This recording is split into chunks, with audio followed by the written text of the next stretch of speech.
അസ്സലാമു അലൈക്കും വറഹ്മത്തുള്ളാഹി വബറകാതുഹു. പ്രിയമുള്ളവരെ, പരിശുദ്ധ റമദാനിൻ്റെ 18ാമത്തെ ദിനത്തിലാണ് നാം ഉള്ളത്. ഏതാണ്ട് അവസാന ഘട്ടത്തിലേക്ക് റമദാൻ നീങ്ങിക്കൊണ്ടിരിക്കുകയാണ്.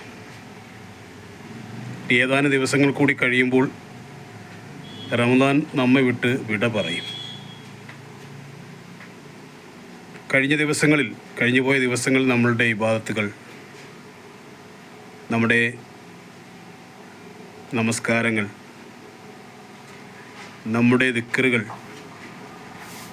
നമ്മുടെ ദുആകൾ, നമ്മുടെ ഇസ്തിഗ്ഫാർ,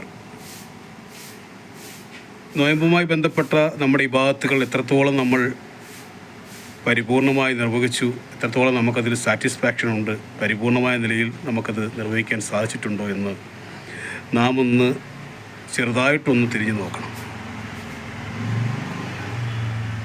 കാരണം ജീവിതത്തിൻ്റെ രണ്ടറ്റം കൂട്ടിമുട്ടിക്കുവാൻ വേണ്ടി കഷ്ടപ്പെടുന്നവർ, രാവിലെ പണിസ്ഥലത്തേക്ക് പോകുന്ന ആളുകൾ, കച്ചവടത്തിന് പോകുന്ന ആളുകൾ, ഇതര തൊഴിലുകൾക്ക് പോകുന്ന ആളുകളുണ്ട്. അവർക്കൊക്കെ ഈ കാര്യമായ നിലയിൽ ഒരുപക്ഷെ ഈ പറയപ്പെടുന്ന ഇബാദത്തുകളിൽ സജീവമാകാൻ സാധിക്കുന്നില്ല എന്നുള്ളത് ഒരു യാഥാർത്ഥ്യമാണ്.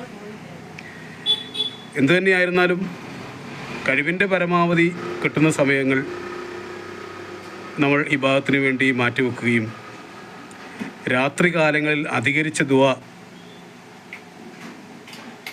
ചെയ്തുകൊണ്ട് നമ്മുടെ ആവശ്യങ്ങൾ അല്ലാഹുവിനോട് ചോദിക്കുകയും ചെയ്യുക.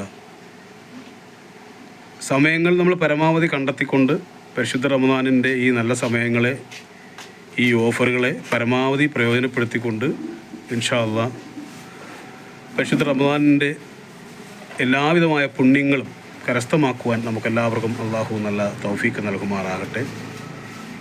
പ്രിയമുള്ളവരെ, പരസ്പര ബഹുമാനത്തോടും സ്നേഹത്തോടും, പ്രത്യേകിച്ച് ഉസ്താദന്മാരോട് പ്രത്യേകമായ ബഹുമാനത്തോടും സ്നേഹത്തോടും ഇടപെട്ട് മുന്നോട്ട് പോകണം.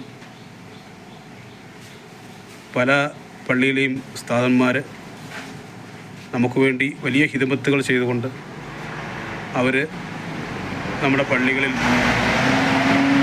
അധികമായ സ്ട്രെയിൻ ചെയ്തുകൊണ്ട് നമ്മളെ ദീനനുസരിച്ച് ജീവിപ്പിക്കുന്നതിനും അതുപോലെ നമ്മുടെ നോമ്പിൻ്റെ സൽക്കർമ്മങ്ങളിലേക്ക് നമുക്ക് വേണ്ട മാർഗനിർദ്ദേശം നൽകുന്നതിനും കാര്യമായിട്ട് അവർ ഉസ്താദന്മാർ നമുക്ക് വേണ്ടി അവരുടെ സമയങ്ങൾ ചെലവഴിക്കുന്നുണ്ട്, അവരുടെ ആരോഗ്യം ചെലവഴിക്കുന്നുണ്ട്. അവരുടെ നല്ല ബഹുമാനമായിട്ട് ഇടപഴകാൻ നമുക്ക് കഴിയണം. ജമാഅത്ത് പരിപാലന കമ്മിറ്റി ആയിരുന്നാലും, പൊതുജനങ്ങളായിരുന്നാലും, ശിഷ്യഗണങ്ങളായിരുന്നാലും ഉസ്താദന്മാരുടെ ശാപം ഏറ്റുവാക്കാത്ത രീതിയിലുള്ള പ്രവർത്തനങ്ങളുമായിട്ട് മുന്നോട്ട് പോകണം. അവരുടെ മനസ്സ് ഒരു കാരണവശാലും നോവിക്കാൻ പാടില്ല. പള്ളി പരിപാലനമാണ് നമ്മൾ നടത്തേണ്ടത്, ഭരണമല്ല. ഏതൊരു കാര്യത്തിനും ഒരു നയമുണ്ട്, ആ നയമനുസരിച്ച് നമ്മൾ പോകണം. ദീനുൽ ഇസ്ലാമിൻ്റെ ഒരു ചര്യയുണ്ട്. അപ്പോൾ ഉസ്താദന്മാരോട് നമ്മൾ കാര്യങ്ങൾ ചോദിച്ച് മനസ്സിലാക്കി പള്ളിയിൽ